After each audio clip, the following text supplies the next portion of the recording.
Perú, sin duda la esencia de este planeta encantado. Perú milenario, mítico y sobre todo Perú mágico. Sígame y disfrútelo conmigo.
Fue hace 30 años. Aquí en Perú recibí el bautismo de fuego como investigador.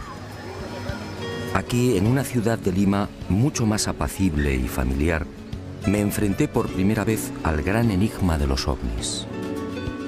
Aquí tuve la fortuna de contemplar dos naves no humanas. Y aquí, justamente, supe de otros formidables misterios.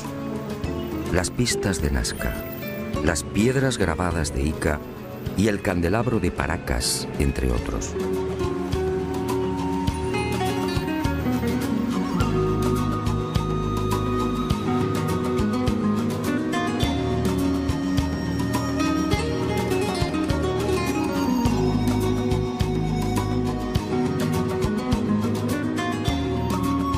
Sí, es mucho lo que le debo al Perú.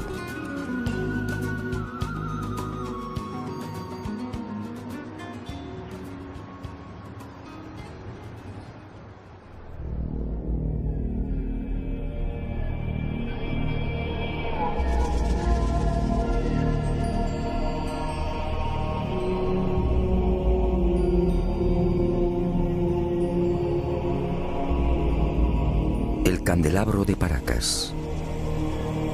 Hace 30 años nadie supo darme razón del porqué de este gran tridente. Hoy la situación es la misma. Nadie sabe. Sus medidas son espectaculares.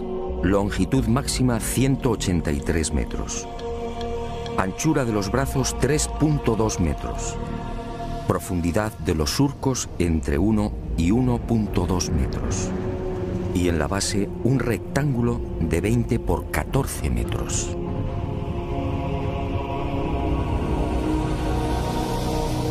A simple vista la gigantesca figura parece elaborada con la técnica del vaciado. Alguien extrajo la arena y procedió a un férreo prensado de las paredes. Misteriosamente los fuertes vientos de la zona no han logrado borrarla. Y al excavar en los surcos surge una nueva sorpresa.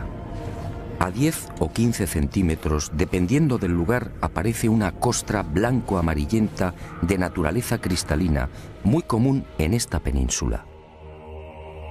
La deducción es inevitable. Hace cientos, quizá miles de años, la imagen del candelabro tuvo que ser distinta. En el pasado, esa blanca y pulida sedimentación lo haría brillar como un candelabro de plata. ¿Quién lo diseñó? No hay forma de datarlo. No existen referencias históricas. Nadie sabe cuál fue su finalidad. Para algunos se trata de un símbolo religioso. ¿Quizá el árbol de la vida?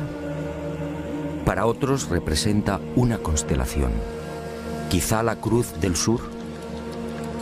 Hay quien asegura que estaríamos ante un signo ritual vinculado a sacrificios humanos. Sacrificios que tenían lugar en Isla Blanca y en el archipiélago de las Chincha, muy próximas al tridente. De hecho, el eje principal del candelabro aparece alineado con la primera de estas islas.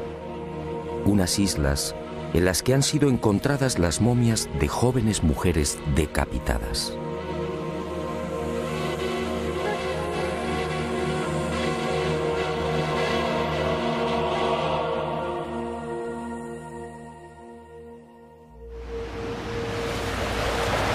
Para la mayoría de los estudiosos del candelabro, estas explicaciones son dudosas. Hay algo, sin embargo, en lo que todos coinciden. Por sus dimensiones y la estratégica ubicación sobre el acantilado, con una inclinación de 40 grados en relación al mar, el gran tridente parece dibujado para ser observado a distancia. En los días claros, la figura puede ser contemplada a 20 kilómetros. ¿Se trata, por tanto, de un especialísimo faro? ¿Estaríamos ante una señal indicadora? Sinceramente, no hay forma de saberlo. El eje central y principal del tridente señala al sur, exactamente al rumbo 180 grados. En otras palabras, es falso que el célebre candelabro de Paracas esté orientado hacia los míticos y sagrados lugares de Cusco, Machu Picchu, Tiahuanaco o Nazca.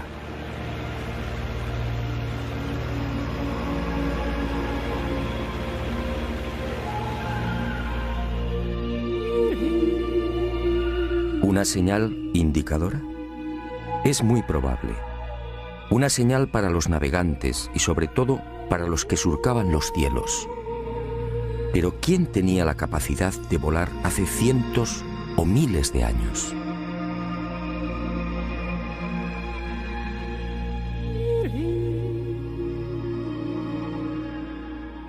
La pregunta parece absurda. ¿Quién podía volar en la antigüedad? Para la ciencia está muy claro. Ningún ser humano tenía la capacidad del vuelo hace miles de años. Yo, en cambio, no estoy tan seguro. Sígame y le mostraré algo desconcertante.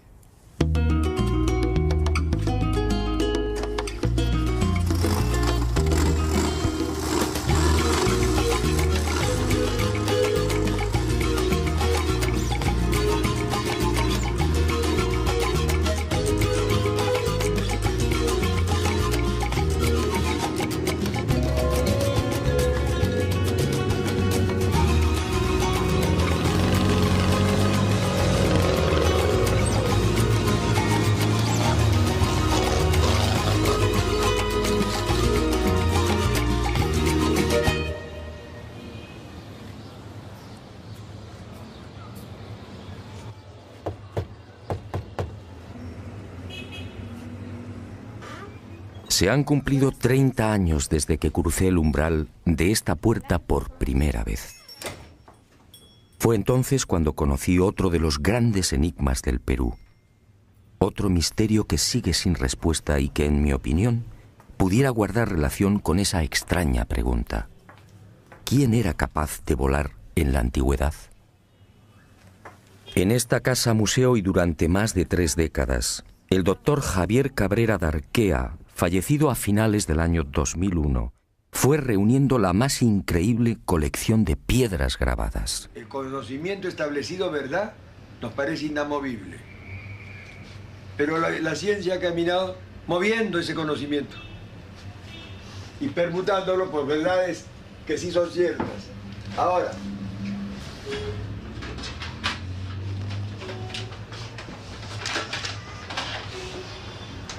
esos instrumentos que ha visto ahí. Ahí está. ¿Como de hueso, claro? Hueso humano, tibia humana. 11.000 piedras de todos los tamaños, con unos altorrelieves asombrosos. Toda una biblioteca lítica desenterrada en el vecino desierto de Ocucaje. Todo un tesoro arqueológico que, al parecer, le fue suministrado por los indios. Pero el doctor Cabrera murió sin que la ciencia reconociera su gran labor. Es verdad, sí. Y este es el... Y Lo mismo que salió en Japón, salió acá en Paracas. Ah, sí, es verdad, sí. Los seres que llevaban como una... En las piedras aparecen unos hombres realmente singulares. Son representados con grandes cráneos y con manos de 4 dedos, siempre sin pulgares. ¿Quiénes son estos seres? En opinión del doctor Cabrera, estaríamos ante una humanidad desconocida y remota que habitó la Tierra hace millones de años. Una humanidad, aseguraba el médico peruano, que alcanzó unos conocimientos y una tecnología extraordinarios. Y por razones desconocidas, desaparecieron.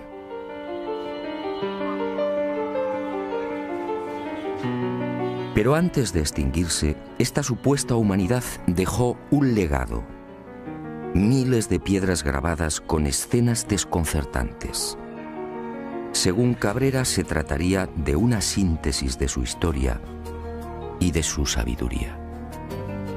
Veamos algunas de estas increíbles secuencias.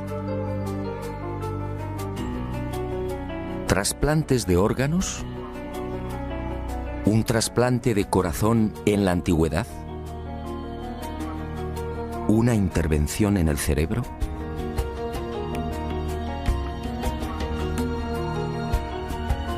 ¿Transfusiones de sangre? ¿Cesáreas hace millones de años?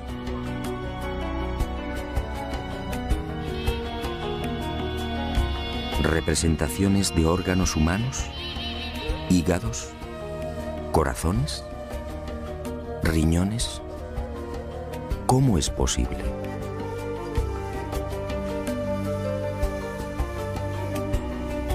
¿Continentes hoy desaparecidos?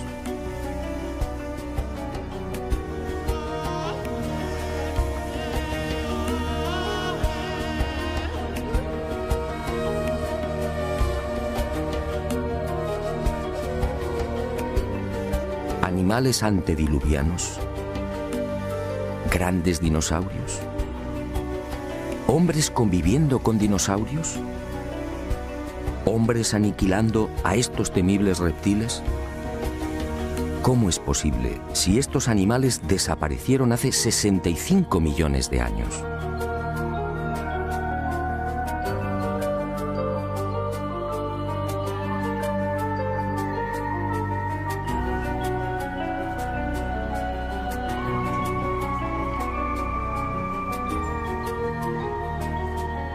¿Canguros en América?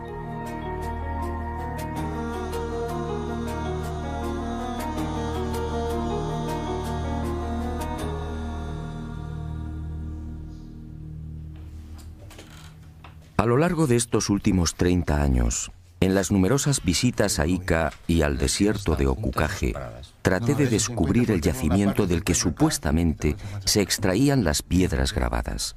Y a veces también se encuentran seguidas. Pero eso fue inútil. Ni los indios ni Javier Cabrera aceptaron mi propuesta. Era su gran secreto. Pero el destino me reservaba otra sorpresa. Muerto el doctor Cabrera, las circunstancias cambiaron. Y Basilio Uchuya, el hombre que proporcionó más de 11.000 piedras al médico de Ica, quizá teniendo en cuenta mi fiel amistad hacia Cabrera, me sorprendió en esta oportunidad con una insólita noticia. Si lo deseaba, podía acompañarle hasta uno de los yacimientos. No podía creerlo. ¿Penetrar en el desierto y extraer las célebres piedras grabadas? Una operación así podía despejar de una vez por todas el espinoso y polémico asunto de la autenticidad de la biblioteca lítica.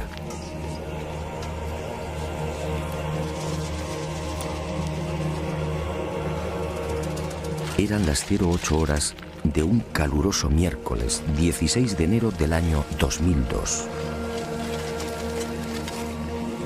Y nervioso, esperé.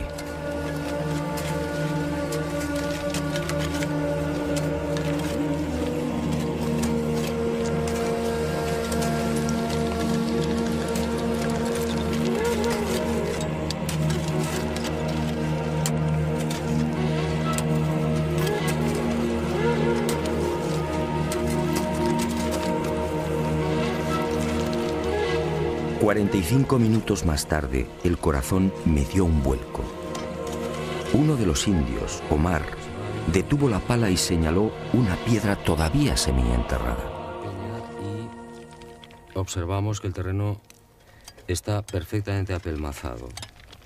Por tanto, es muy difícil que aquí haya habido algún tipo de manipulación previa.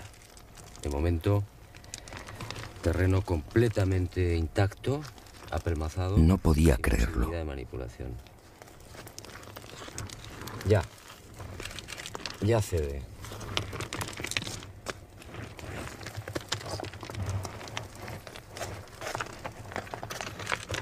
Es pesada, grande, de unos 30 centímetros y probablemente de unos 5 kilos de peso por lo menos. Y le corta la cabeza Al dinosaurio. al dinosaurio. El dinosaurio con la desesperación pone la mano en el pecho y la otra la pone abajo. Eso es su pierna de él. Su otra mano que viene corre a matarlo. Su plumaje. Y a este primer hallazgo le siguieron otros. Los indios descubrieron nuevas piedras grabadas a razón de una cada 10 minutos. Es la tercera Todas piedra ellas, que en encontramos apariencia, en habían sido sepultadas mucho tiempo 40 antes. minutos. La ha encontrado Omar, ¿no? Sí. Omar. Sí. Y vamos a proceder a la extracción. Volvemos a insistir, terreno completamente apelmazado, que no se ha tocado evidentemente pues en muchísimo tiempo.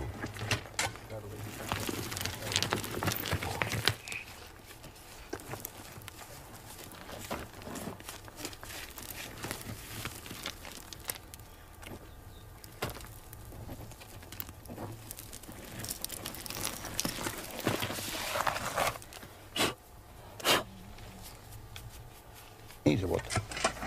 Las grandes que tú le llevaste a Javier Cabrera, En la parte de allá. de allá. Bueno, esta es la cuarta piedra. Son las 10 menos 5 de la mañana, fuerte calor, pero creo que está mereciendo la pena porque ante nuestra sorpresa aparece una más. ¿Quién sabe cuántas puede haber aquí, en este cerro?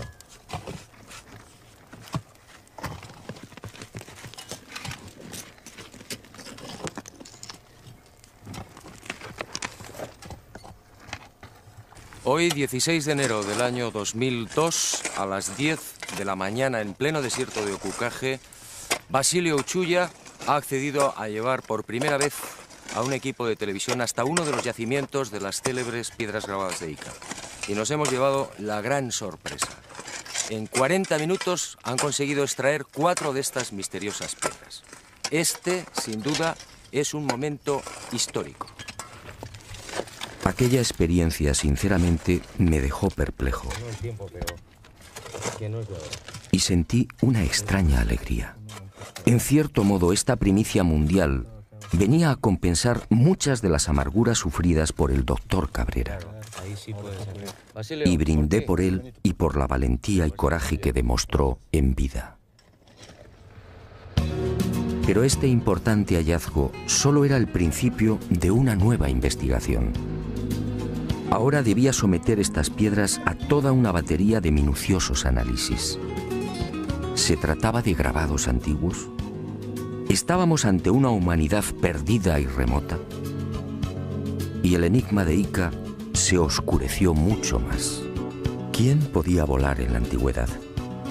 En la biblioteca lítica de Ica aparece grabado con nitidez: hombres prehistóricos volando sobre grandes pájaros. ¿Los domesticaron? ¿Se trata de gigantescos reptiles voladores? ¿Y qué decir de estos pájaros de aspecto mecánico? ¿Qué quisieron representar? Y cuerpo humano. Entonces, un momentito. Ni qué decir tiene que la arqueología oficial no acepta las teorías y conclusiones del doctor Cabrera d'Arquea. Para la ciencia, la humanidad, nuestra humanidad, es la única.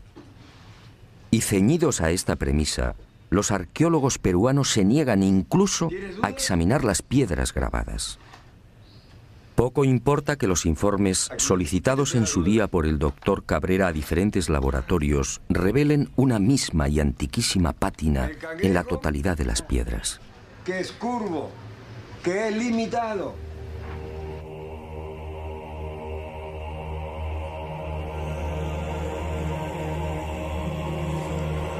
Como tampoco importa que algunas de estas piedras grabadas fueran halladas en el fondo de tumbas precolombinas. Este fue el caso del rector de la Universidad de Ingeniería de Lima, Santiago Agurto, quien en 1961 descubrió 4 de estas piedras en otras tantas tumbas al sur de Ica. Tumbas cuya antigüedad fue estimada en 2.300 años.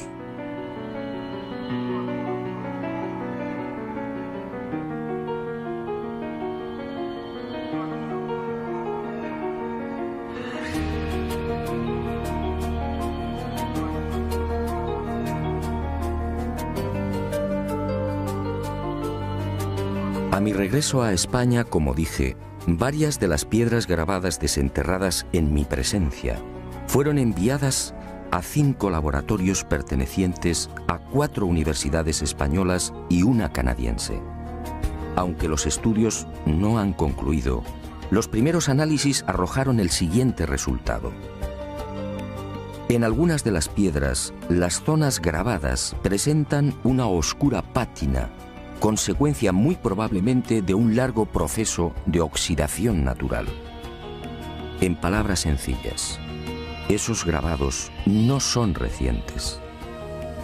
Pero otros estudios en otras piedras han puesto de manifiesto que las incisiones presentan una clara factura moderna. Los grabados habrían sido ejecutados con medios mecánicos motorizados. En suma, según estos análisis, y por ahora, algunas de las piedras extraídas del cerro serían recientes y otras antiguas. El enigma, por tanto, sigue en pie.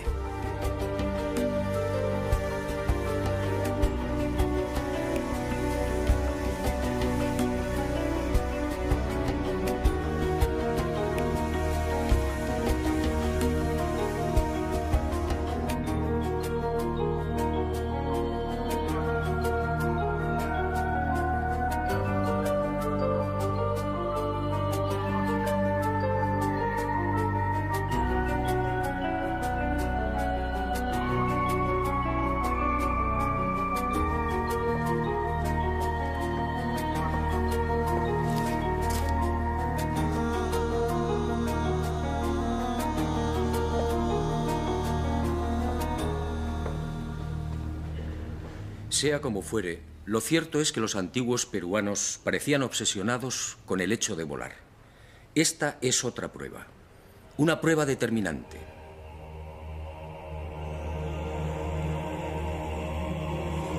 Guaco perteneciente a la cultura mochica, según los expertos fabricado hace 2000 años. Un hombre con alas. Unas alas claras y nítidas, sujetas al pecho con sendas correas. Para los arqueólogos se trataría de una especie de mensajero. Y me pregunto, ¿un mensajero con alas provistas del correspondiente arnés? ¿No es más lógico pensar en la representación de un hombre que podía volar? Más aún, si los antiguos peruanos obviamente no estaban capacitados para practicar el vuelo, ¿no serán estos guacos y pinturas el recuerdo de otros seres que sí podían hacerlo?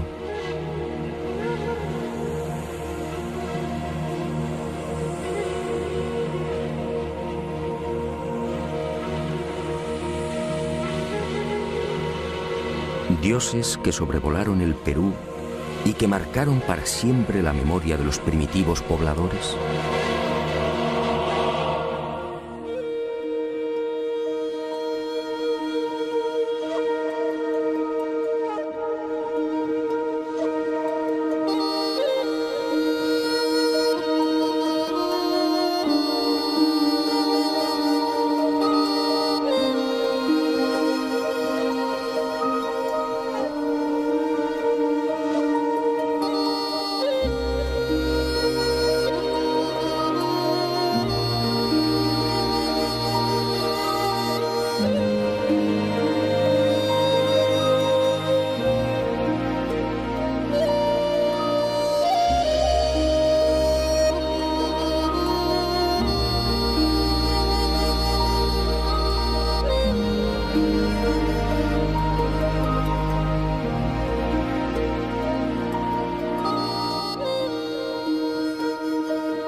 el recuerdo de unos dioses.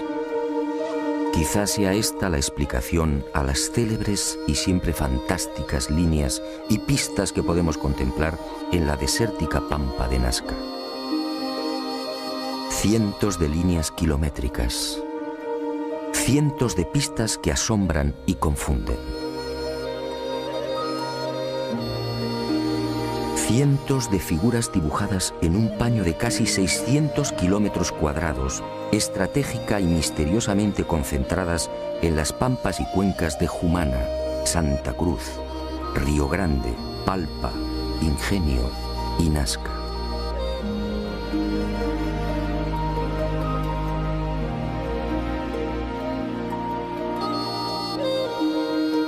Una formidable obra desarrollada quizá como homenaje, quién sabe si como reclamo, a esas criaturas que hace cientos o miles de años surcaron los cielos del Perú. Los hombres alados, dioses capaces de volar, seres superiores gobernando extrañas y luminosas máquinas, dioses que prometieron volver. Y los hombres ansiosos plasmaron sus deseos en la tierra, dibujando grandes figuras, unas figuras solo visibles desde el aire, unas figuras mitad oración, mitad grito.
Más de 200 figuras como esta pueden ser contempladas en la actualidad en el Valle de Nazca, probablemente una de las zonas más secas de la Tierra. Aquí no llueve nunca, o casi nunca. La corriente de Humboldt en las costas del Pacífico, 3 grados por debajo de la temperatura del aire, es la responsable de esta extrema aridez. El índice de precipitaciones es realmente angustioso, apenas 1 centímetro cúbico al año. Y esas pocas gotas de agua se reparten en unos 30 minutos cada 2 años.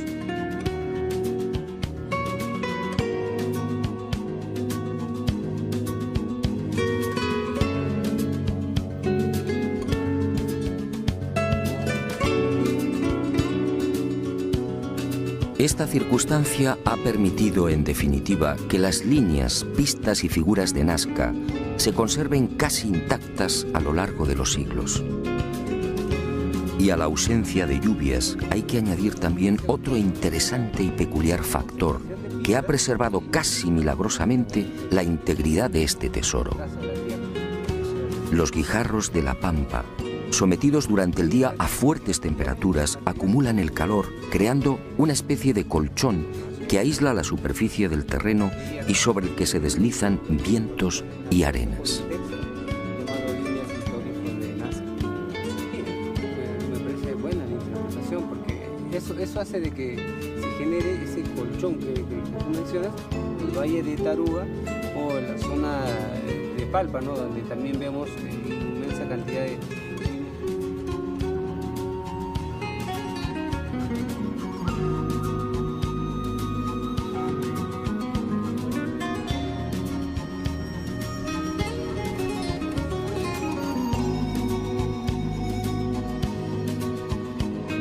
Amparados en estos dos importantes hechos, los creadores de las figuras hipistas solo tuvieron que proceder al barrido de la pampa para formar los dibujos. Al rayar la rojiza superficie del desierto, rico en hierro, aparece de inmediato una blanca capa de sílice, y el contraste de colores da vida a los formidables geoglifos. Los últimos estudios de datación, en especial los llevados a cabo por Percy Clarkson y Harry Hurton de las universidades de Winnipeg, en Canadá, y Nueva York, respectivamente, fijan la antigüedad de estos geoglifos en unos 500 años antes de Cristo.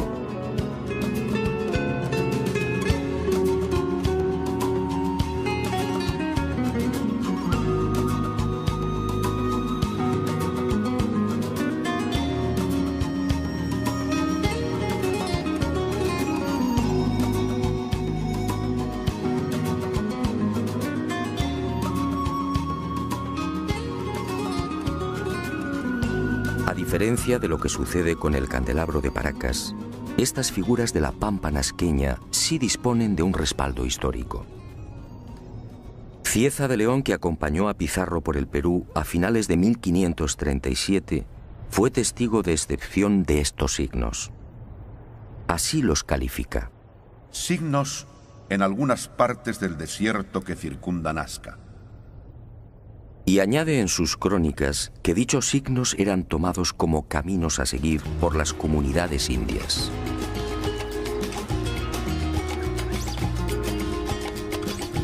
En esa misma época, otro español, el soldado Francisco Hernández, acampa durante una semana en Nazca y escribe en su diario: Los indios trazaban grandes líneas en el suelo.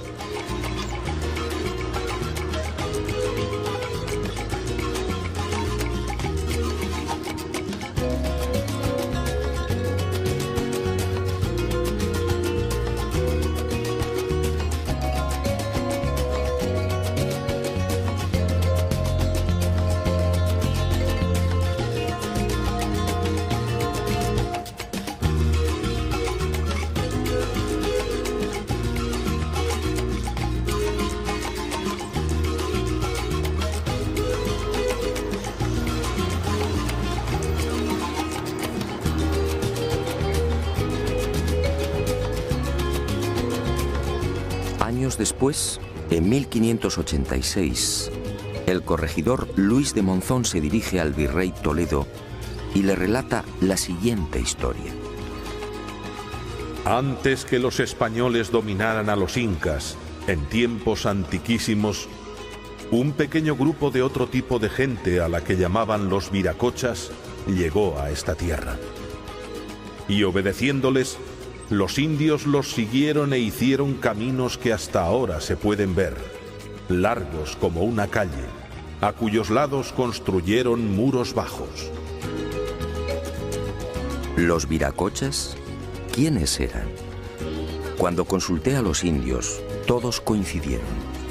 Señalaron al cielo y exclamaron: dioses, dioses que volaban, dioses que llegaron de Tiahuanaco y trajeron el arte y la agricultura, dioses que enseñaron cómo dibujar las líneas y figuras.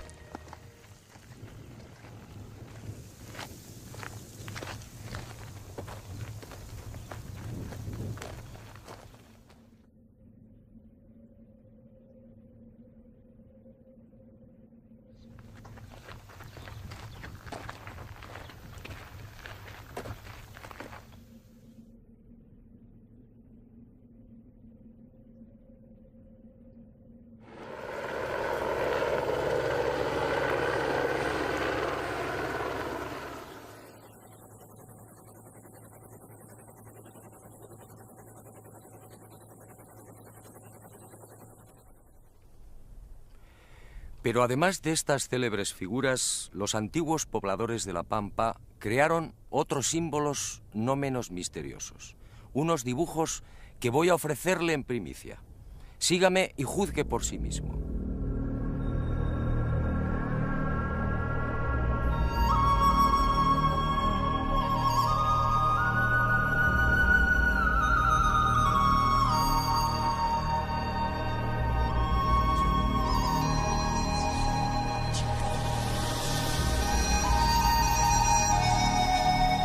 Al norte de la ciudad de Nazca, a poco más de 25 kilómetros, y entre los resecos arenales de Palpa, Ica y Ocucaje, este planeta encantado nos reserva otra sorpresa.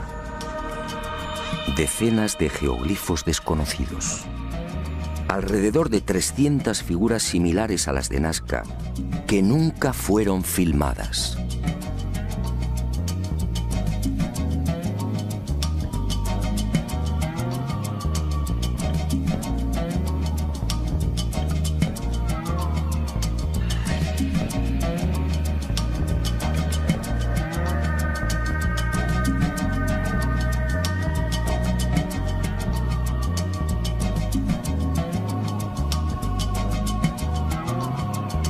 La huella de la serpiente.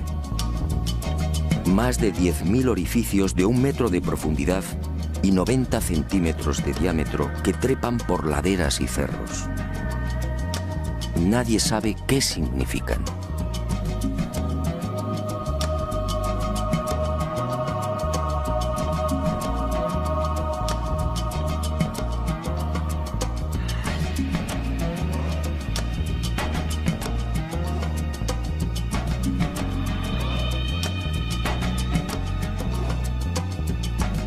Lo que algunos llaman la tarjeta perforada. Otra enigmática sucesión de puntos en forma de aspa, excavados a lo largo de 15 columnas o líneas paralelas. ¿Se trata de un sistema de navegación aérea? Nadie lo sabe. El gigante de cabeza cuadrada. Otro ser enigmático coronado con plumas o antenas. Una figura antiquísima, probablemente de mayor antigüedad que las de Nazca, que levanta los brazos mostrando unos objetos igualmente desconocidos. Y en las laderas de los cerros próximos, nuevos gigantes, seres que parecen saludar a quienes se acercan por el aire. Y en Pozo Santo y en el cerro de Cabeza Larga, más señales. Figuras geométricas incomprensibles, individuos gigantescos con enormes cascos, felinos, aves desconocidas para la ciencia. Todo un misterio, un irritante misterio.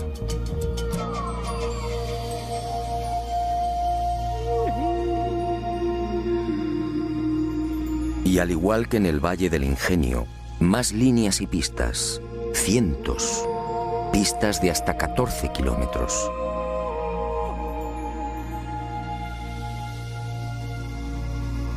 Pistas de trazado impecable, entre las que surgen elaboradas figuras de aves y flores. Imágenes que lamentablemente, como dije, están siendo destruidas por la mano del hombre. Y en el calcinado arenal de Ica, otro desafío. Esta figura fue descubierta en 1984 por los pilotos de Aerocóndor en la hacienda San Javier. Desde entonces recibe el nombre de la Estrella de San Javier. Mide 64 metros de diámetro y constituye sin duda el más arduo de los jeroglíficos. ¿Qué significa la gran cruz central? ¿Cómo debemos interpretar los 200 orificios y las decenas de líneas que unen los círculos? ¿Estamos ante un mensaje matemático?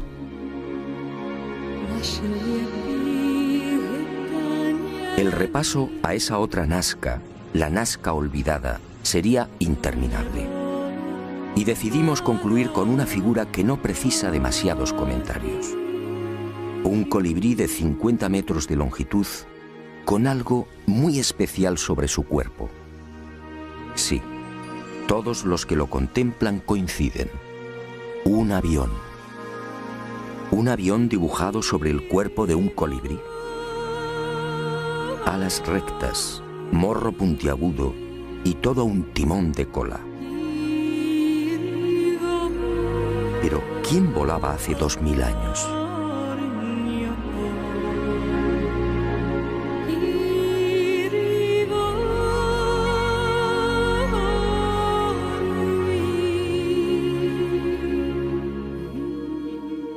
El enigma de Nazca ha cumplido 75 años. En 1927, el antropólogo Toribio Mejía era el primero en enfrentarse a este gigantesco y misterioso tablero.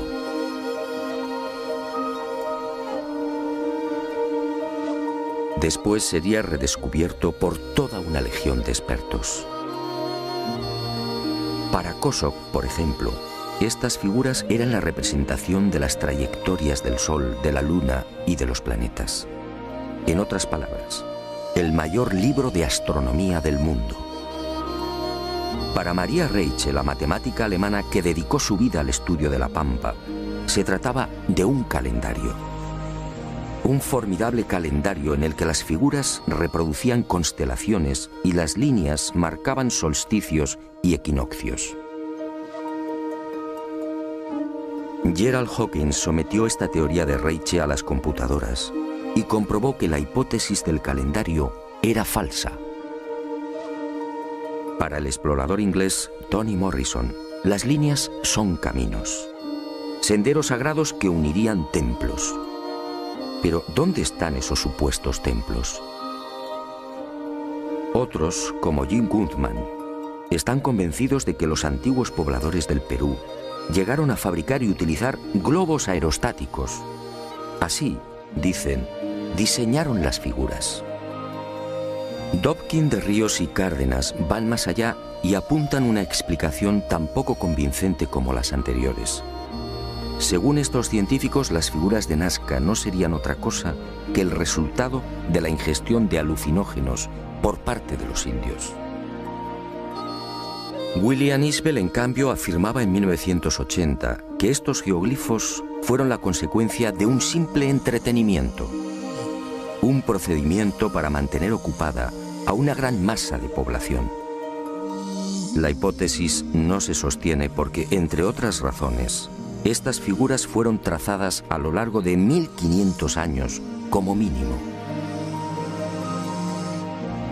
Henry Sterling llegó a proponer una explicación que obviamente fue desestimada. Los geoglifos de Nazca, escribió, son en realidad un gigantesco telar.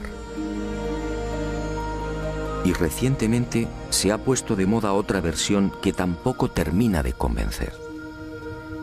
Según el hidrólogo Stephen Mabey y el arqueólogo Donald Prulls, estos cientos de imágenes serían simples marcadores de aguas subterráneas. El problema que hace tambalear los informes de estos científicos de la Universidad de Massachusetts es que de las 500 figuras existentes en los desiertos peruanos, solo 5 coinciden con napas o mantos de agua subterránea. Solo 5.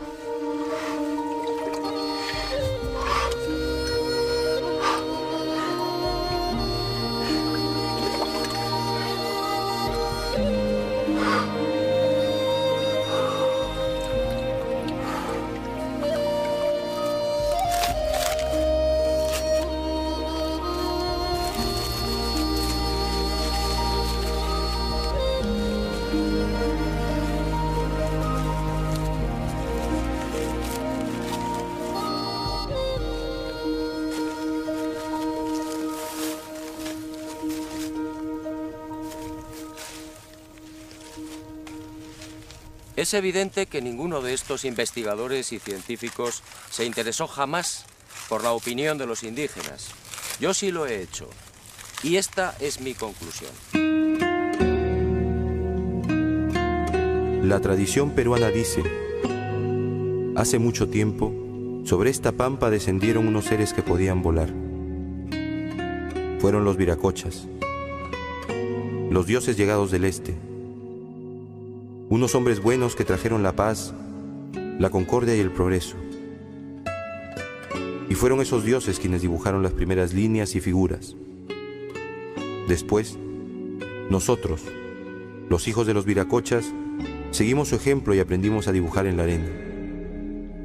Ellos lo verán algún día y regresarán, y regresarán, y regresarán, y regresarán, y regresarán, y regresarán, y regresarán, y regresarán, y regresarán.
Fue hace 30 años.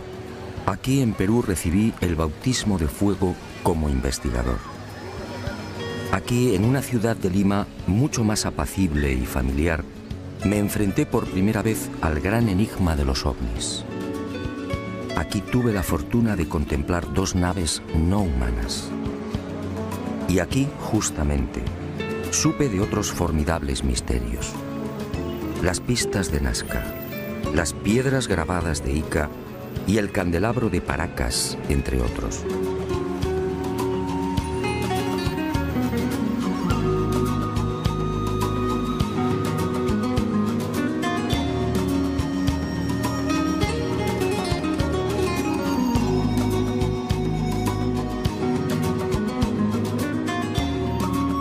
Sí, es mucho lo que le debo al Perú.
Perú, sin duda la esencia de este planeta encantado. Perú milenario, mítico y sobre todo Perú mágico. Sígame y disfrútelo conmigo.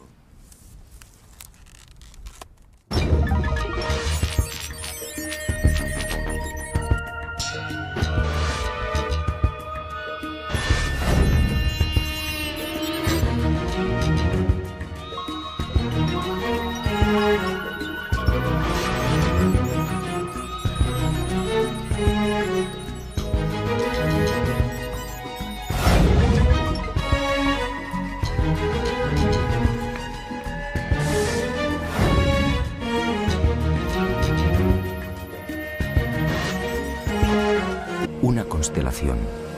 ¿Quizá la Cruz del Sur?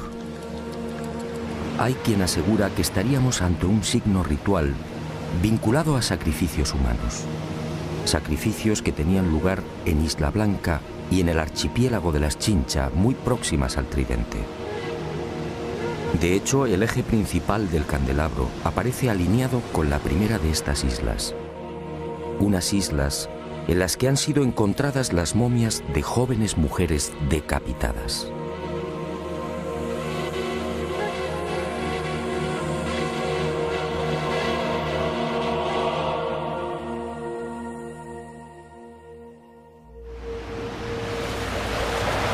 Para la mayoría de los estudiosos del candelabro, estas explicaciones son dudosas.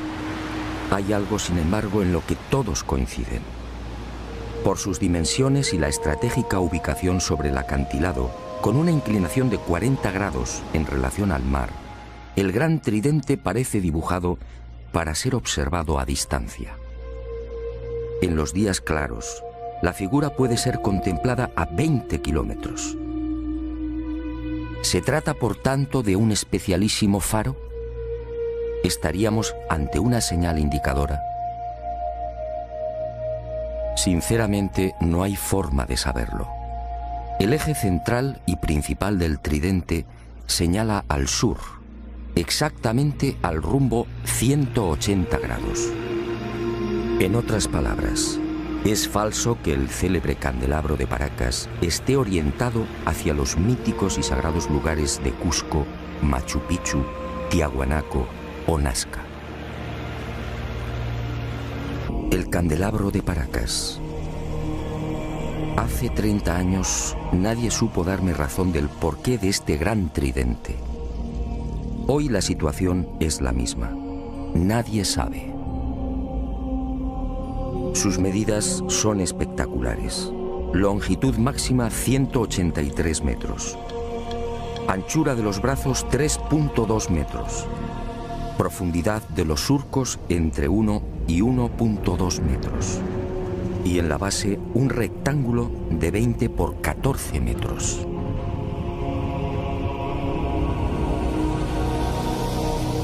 A simple vista, la gigantesca figura parece elaborada con la técnica del vaciado. Alguien extrajo la arena y procedió a un férreo prensado de las paredes.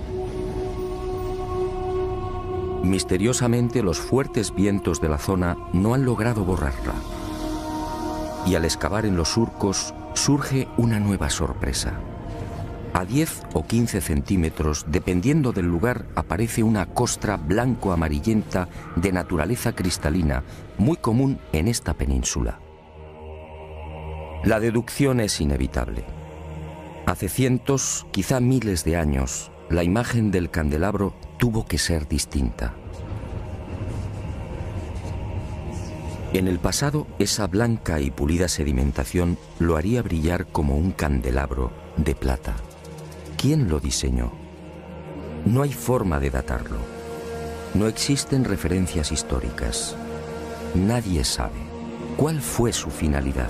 Para algunos se trata de un símbolo religioso. ¿Quizá el árbol de la vida? Para otros representa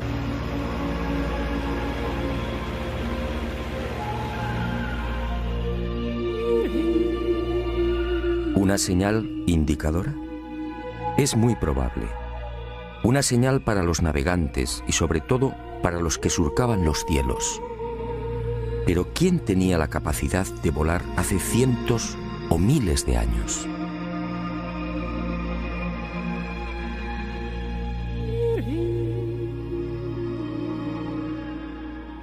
La pregunta parece absurda. ¿Quién podía volar en la antigüedad? Para la ciencia está muy claro.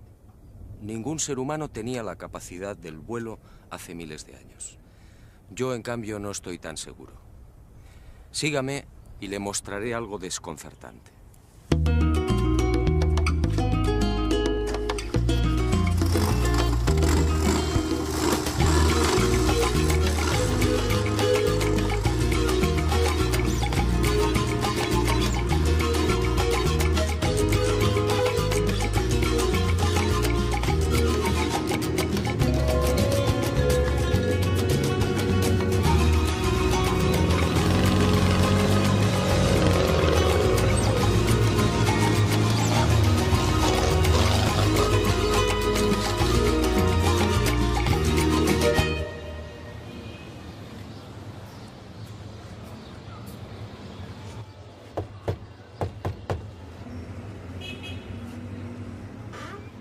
Se han cumplido 30 años desde que crucé el umbral de esta puerta por primera vez.